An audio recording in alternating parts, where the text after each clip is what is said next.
to Edith, the sister of Ethelstan, the first king of United England, who in 959 married the Saxon emperor Otto the Great, later crowned by the Pope in Rome, and described as fearless, charismatic, and intimidatingly hairy. Just minutes after King Charles's shocking exit, Camilla is suddenly evicted, leaving the palace in chaos as William is finally crowned king. Power shifts fast, and secrets begin to surface behind closed doors. The royal family faces tension, confusion, and public pressure. What really forced this dramatic change? Who truly planned it all? Join us as we uncover the truth. A quiet discovery that shook the crown. 1 week earlier, the whole nation of Britain was unsettled by growing rumors that King Charles III might step down earlier than expected. The royal family stood very close to a deep and silent divide. At that moment, no one understood how serious the situation truly was. The trouble had started quietly with a small but important discovery. 2 weeks before those rumors began, inside his private office at Buckingham Palace, King Charles III sat at an old oak desk. A soft golden light filled the room and rested across his face, showing the clear signs of age and long years of duty. He was no longer strong as before. The constant pain from his illness had made one thing very clear to him. His time as king would not last forever.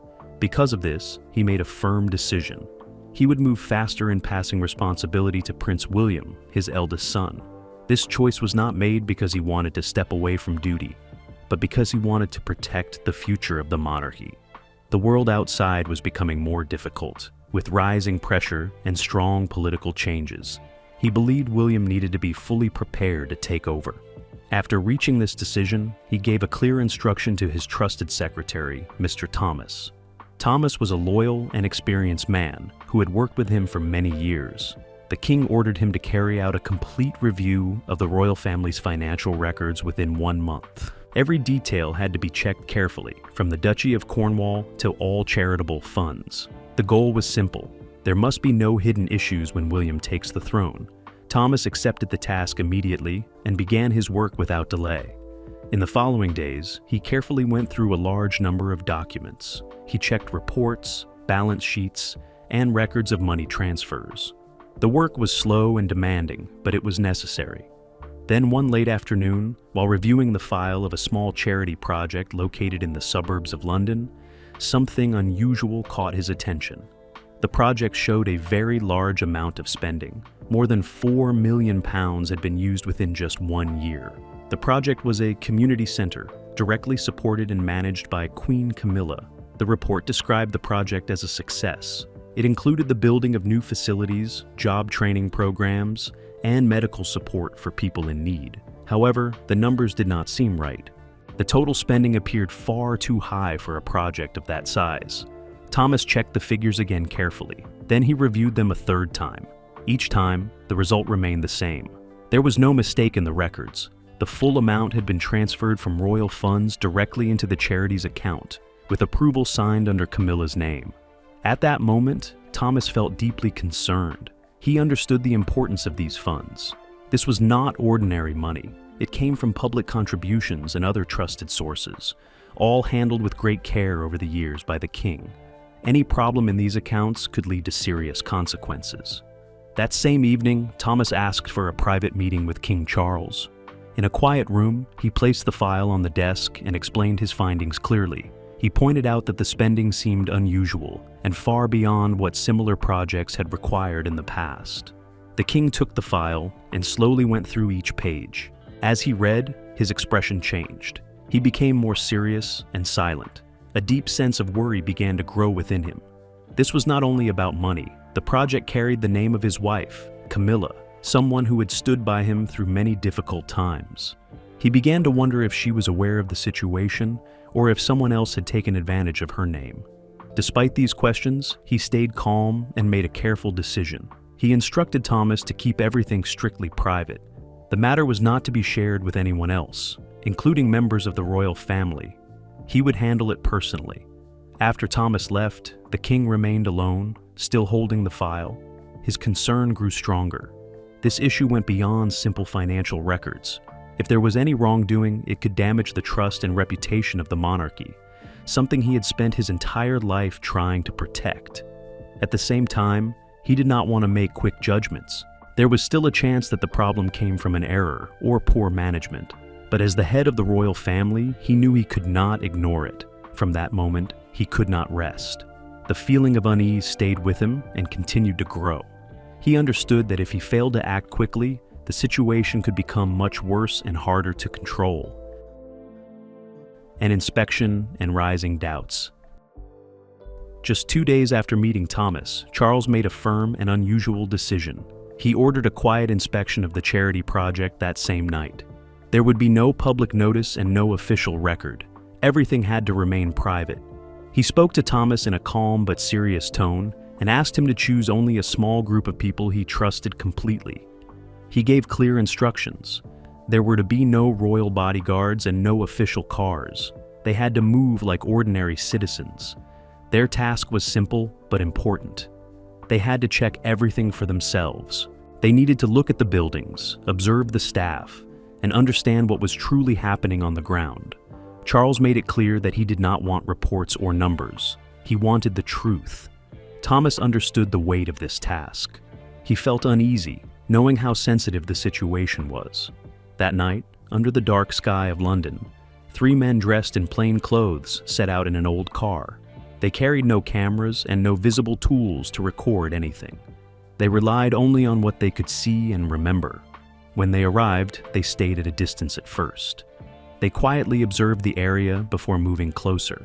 What they discovered left them deeply shocked.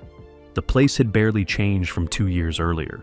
The building still looked worn and tired, with paint peeling off the walls. The small playground remained the same, with only a few old swings that had started to rust. The clinic was still basic, with outdated equipment that showed no sign of improvement. There were no signs of the major upgrades that had been described in official reports. There was no new training center. There were no modern medical facilities. Instead, there were only a few tired staff members working quietly. The entire place looked neglected and far from the image of a successful project that had been presented in financial documents. At dawn, Thomas sent his report. When Charles received it, he reacted strongly. He stood up at once and read the report again and again. His face showed clear anger, though he tried to control it. He could not understand how this could be true. The reports had spoken of great success, yet the reality showed almost no progress. His doubts quickly grew stronger. He began to focus more closely on Camilla's role in the project. She had been directly responsible for supervising it. She had also approved every major expense. Her name appeared on almost all the related documents. This raised serious questions. Charles began to wonder if she knew what was happening, or if someone had taken advantage of her position. He also faced a harder question that he did not want to consider. This situation was not only about money, it was about trust. It carried the risk of damaging the reputation of the entire monarchy. Charles knew he had to act carefully. To bring the truth to light, he decided to create pressure within the palace. He called Thomas again and gave a new instruction. He wanted news to spread that he planned to speed up the transition of responsibilities to William. He said that within a few months, William would take on a much larger role. Charles wanted to observe how people would react, especially those connected to the charity funds. The news spread quickly inside Buckingham Palace. Staff began to talk among themselves. Advisors quietly prepared for possible changes. Camilla also heard the information. Charles watched everything closely without saying much. He soon noticed changes in Camilla's behavior. She started making more phone calls than usual. She held private meetings with certain people. She also began adjusting her travel plans. These small changes did not go unnoticed. Instead, they added to Charles's growing concern that something was happening behind the scenes. About 6 months earlier, when talk first began about William taking on a bigger role, Camilla had already started to feel uncertain about her position. She was no longer at the center as she had been before. The future of the monarchy, with William and Kate leading, pointed toward a more modern and open image. This shift could reduce her influence over time. This fear stayed with her constantly. It was not something that passed quickly. It shaped her thoughts day and night. Sitting alone at Ray Mill House, she often reflected on the past. She remembered the years when Charles was still Prince of Wales and how she had quietly faced public judgment. Now, with change approaching, she worried about being pushed aside. She feared becoming only a figure from the past, without real influence. This concern grew stronger and led her to take action in secret. She realized that the charitable funds under her control gave her a certain level of authority. She had the power to approve large expenses without much detailed review. Over time, she began to move money from these funds in small amounts. Instead of taking large sums at once, she used smaller transfers. These were presented as normal costs for upgrades, community support, or event planning. This method allowed the activity to appear ordinary while avoiding immediate attention. A hidden plan unravels under pressure. To carry out her plan, Camilla turned to someone she trusted deeply, a lawyer named Mr. Edward Lang. He had worked with her for many years and had handled several of her personal legal matters with care and loyalty. Their first meeting about this issue took place in a quiet and private cafe located in the suburbs of London. It was a place where they could sit without being noticed, and no one around them recognized who they were. Camilla spoke directly and clearly. Her voice was steady, but there was a slight shake that revealed her inner fear. She explained that if William became king and she was not ready, she believed she would lose everything she had built over the years. She said she needed to move a large amount of money in a way that would not draw attention. She made it clear that she trusted only Edward to handle such a delicate matter. Edward listened carefully. Although he agreed to help, he felt a deep sense of worry. He understood the risk involved, but he also knew that he had been chosen because of his loyalty and experience. He began putting together a complex system to move the money. This system included the use of intermediary companies and small charitable organizations located in other countries. Each transfer was carefully designed to look legal and proper. The documents were written to appear as normal business contracts, consulting payments, or support for international projects. Over many months, Camilla slowly withdrew millions of pounds. A portion of this money was used to buy properties in different parts of Europe, all under false names. The remaining funds were placed in reserve accounts. Everything moved forward quietly and without raising suspicion. During this time, Camilla continued her public life as usual. She attended charity events, spoke about helping women and communities, and maintained a warm and confident image. To the public, nothing seemed out of place. However, the situation changed suddenly. News reached Camilla that Charles had ordered a full review of all financial records. At the same time, the process of succession was being pushed forward more quickly than expected. This information caused immediate fear. She realized that time was no longer on her side. That same night, she contacted Edward with urgency. She informed him that the review was moving faster and that they needed to act quickly. She instructed him to transfer the remaining funds and remove any connections that could lead back to her. Edward responded with caution. He reminded her that they needed to be extremely careful, as even a small mistake could bring everything to light. The risk had now become much greater. After ending the call, Camilla felt overwhelmed. She held her hand tightly, showing how much pressure she was under. At this point, her fear had grown stronger than her desire for control. She understood clearly that if her actions were discovered, she would not only lose her position, but also the public image she had worked so hard to maintain. She believed that people would not forgive her again. At the same time, Charles had reached a point where he could no longer ignore his doubts. What had started as suspicion had now turned into firm action. Early one morning, he called Thomas into his private office. His tone was calm but serious. He gave clear instructions that Camilla's movements should be watched closely. Every meeting, every trip, and every person she interacted with needed to be recorded and understood. Within a few days, the surveillance team brought back important information. Camilla was preparing to travel to Scotland. She had explained that the trip was for a private charity event and that she intended to meet local organizations while also taking some time to rest. Charles agreed to the plan on the surface, but it was clear that he was deeply concerned. As soon as Camilla left Buckingham Palace, Charles ordered a special team to follow her quietly. They traveled separately to avoid attention and made sure that their actions could not be traced. At the same time, Charles called for another important meeting within the palace. He requested the presence of Mrs. Margaret, a woman around 50 years old. who had managed the charity project for many years. She was brought into a private room without drawing attention. When she entered, she was already nervous. The atmosphere in the room was serious and tense. Charles sat at the head of the table. His expression was firm and distant. Thomas and a trusted legal advisor were seated beside him. He asked Margaret to explain the situation clearly. The project had received millions of pounds, and the official reports described it as a great success. However, the reality showed very little progress in the area. He wanted to understand why there was such a large difference. Margaret struggled to respond. She lowered her head, and it was clear that she was under great stress. She explained that she had only followed instructions given from higher authority. Charles pressed further and demanded to know who had given those instructions and what exactly had been ordered. Under this pressure, Margaret could no longer hold back. She began to cry and revealed everything. She explained that Camilla had directed the transfer of funds, but the actual amounts sent to the project were far less than what had been reported. She also admitted that she and other staff members had received payments to remain silent, delay complaints from the community, and approve reports that were not accurate. She said that she had been told the actions were for long-term support and felt she had no choice but to follow the instructions. Her voice shook as she spoke, showing fear and regret. Charles listened carefully, gripping the arm of his chair tightly. The information caused both anger and deep disappointment. This situation was not just about money. It involved the misuse of trust and the royal name for personal benefit. The impact of the truth was heavy. He then gave a clear instruction. Margaret was to cooperate fully with the investigation. He stated that honesty would be considered, but hiding any detail would lead to serious consequences. Margaret agreed immediately, still in tears as the weight of the situation settled around her.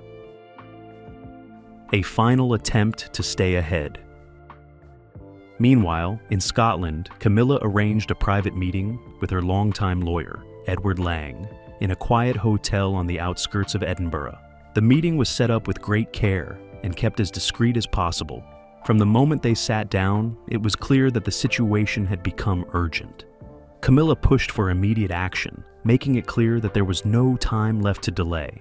She insisted that everything must move faster, especially the transfer of the remaining money abroad. The meeting did not last long at first, but the tension in the room was heavy. Camilla tried to appear calm as she left the hotel, keeping her expression steady. However, inside, she was deeply unsettled. Panic had already begun to take hold of her thoughts. Even so, she continued to believe that she still had control over everything. In her mind, this trip to Scotland was her chance to fix the situation completely and remove any trace that could link back to her actions. At the same time, in London, King Charles was tightening the investigation. The pressure was growing, but Camilla remained convinced that she could still turn things around before it was too late.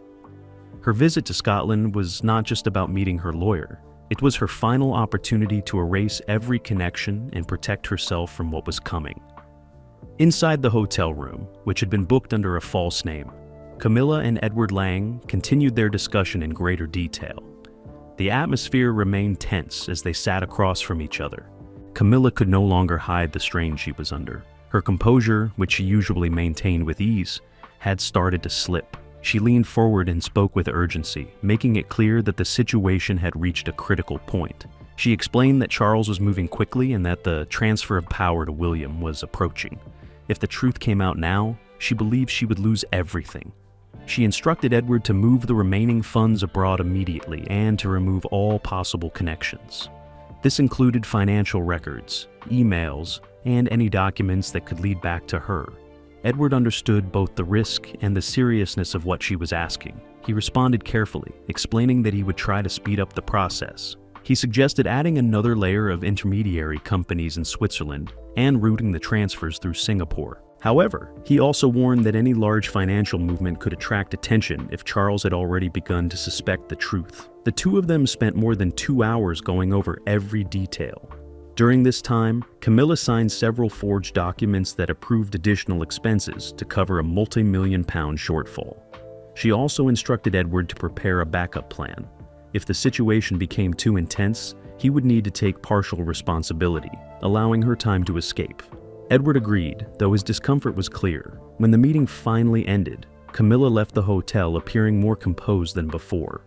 She believed she had regained control of the situation. On her journey back to London, she even called a close friend and spoke in a cheerful manner to maintain the appearance that everything was normal. Despite this outward calm, her thoughts remained troubled. She kept convincing herself that she would be safe and that no one would challenge her position. However, events had already begun to turn against her. Shortly after Camilla left Edinburgh, Edward Lang was approached at his private residence in Scotland by a team of royal security personnel acting under direct orders from Charles. The approach was quiet and controlled, with no public attention. Edward was asked to assist with inquiries and was taken to a secure location. There, he was presented with evidence collected from earlier confessions and detailed financial records. The material included emails, transfer receipts, and recorded communications. After several hours of questioning and being faced with clear and undeniable proof, Edward broke under the pressure. He began to reveal everything, explaining that all actions had been directed by Camilla and that his role had been to carry out her instructions. He handed over full documentation, including account lists, shell company details, forged papers signed earlier that day, and the complete plan to remove all traces. Each piece of information added to the growing case. When the report reached Charles at Buckingham Palace, he reviewed it carefully. As he went through the file, the weight of the truth became clear. The impact was deeply personal. Although he had prepared himself for difficult revelations, the full extent of what had happened still affected him strongly. He recognized that the actions went beyond financial matters and had damaged trust connected to the royal name. After taking time to process the information, Charles gave clear instructions. He decided that when Camilla returned, a private meeting would be arranged. Edward would be present to face her directly. The situation had reached a point where there was no way to avoid the truth. Meanwhile, Camilla continued her journey back to London by train. She looked out the window, trying to reassure herself that everything was still under control. She remained unaware that, at that same moment, all the evidence had already reached Charles. The situation had fully closed around her. Her final attempt to erase the traces had failed, and instead, it had strengthened the case against her. A closed-door reckoning at Buckingham Palace. 2 days after returning from Scotland, Camilla entered Buckingham Palace while trying to appear calm. As she stepped into the hall, a secretary approached quickly and informed her that the king was requesting her immediate presence in a private meeting room. The message was urgent. Camilla felt uneasy, but she nodded and moved forward, holding a controlled expression. When she opened the door and entered the sealed room, the atmosphere felt heavy and tense. King Charles sat at the head of a long table, his face firm and almost without emotion. To his right sat Prince William, upright and rigid, gripping the arms of his chair.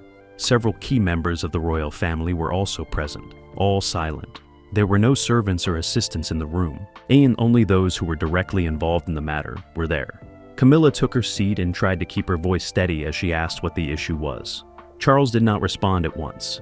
He looked at her for a long moment before slowly pushing a thick file across the table toward her. He instructed her to open it. As she turned the pages, she saw the contents clearly. The file included the report from the on-site inspection of the charity area, Margaret's detailed confession, financial transfer records, and the documents she had signed in Scotland just 2 days earlier. As she read, her face began to change. She attempted to maintain composure and questioned what the documents meant. Charles remained serious and gave a signal. At that moment, the door opened and Edward Lang entered the room. His hands were lightly restrained and his face looked pale. He avoided looking directly at Camilla. Camilla reacted immediately, her voice shaking as she questioned his presence. Edward lowered his head and spoke clearly, though he appeared tired. He admitted that he had confessed everything. He explained that all the plans involving money transfers, the use of shell companies, and the withdrawals from charity funds had been carried out under Camilla's direction. He stated that he had no choice in the matter. The room fell silent. Camilla's expression changed completely. Her hands trembled, and she struggled to hold the file. She attempted to stand and strongly denied the claims, insisting that it was a conspiracy and that she was being framed. She questioned whether Charles would believe a lawyer over his own wife. At that point, Charles stood up. His voice was calm but firm as he declared that enough was enough. He stated that all the evidence aligned perfectly. Margaret's confession, the transfer records, the email exchanges between Camilla and Edward, and the documents signed in Scotland all supported the same conclusion. He made it clear that her actions had been under observation from the beginning and that there was nothing left to deny. Prince William then spoke. His voice carried both disappointment and anger. He explained that he had tried to accept Camilla for the sake of his father, but her actions had crossed a line.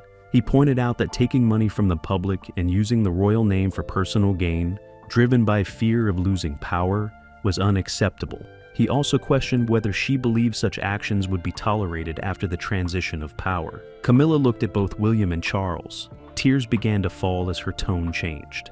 She admitted that her actions were driven by fear. She explained that she was trying to secure her future, believing that once William became king, she would be left with nothing. She expressed that she had already lost much and did not want to lose more. Charles listened, his eyes showing emotion, but his decision remained firm. He stated that her actions were not only a betrayal of him, but also of the entire royal family and the British people. He emphasized that millions of pounds had been taken under the appearance of charity, and he described the act as greed rather than fear. He then made a formal declaration. From that moment, Camilla would be stripped of all her titles, including Queen and Duchess of Cornwall. He confirmed that she would face an official investigation by the authorities. Turning to Prince William, Charles announced another major decision. He stated that he would abdicate early and transfer the throne to his son in the coming days. He explained that swift action was necessary to protect the reputation of the monarchy before the situation became public. William acknowledged the responsibility, though the weight of the moment was clear on his face. Camilla collapsed back into her chair, overwhelmed and unable to continue. Everything she had built over many years had fallen apart within that single private meeting. The evidence was too strong to challenge. Within hours, news of King Charles's early abdication and Prince William's upcoming ascension spread beyond the palace. The nation was shocked. The media and public reacted quickly to the unexpected development. Rumors of internal conflict within the royal family began to circulate widely. Charles later stood alone in his office, looking out over London as evening approached. He felt deeply tired but also somewhat relieved. The crisis had caused personal pain, yet it forced the royal family to face reality and move forward. William would take the throne during a difficult time, but this moment could also lead to a stronger and more transparent future for the monarchy.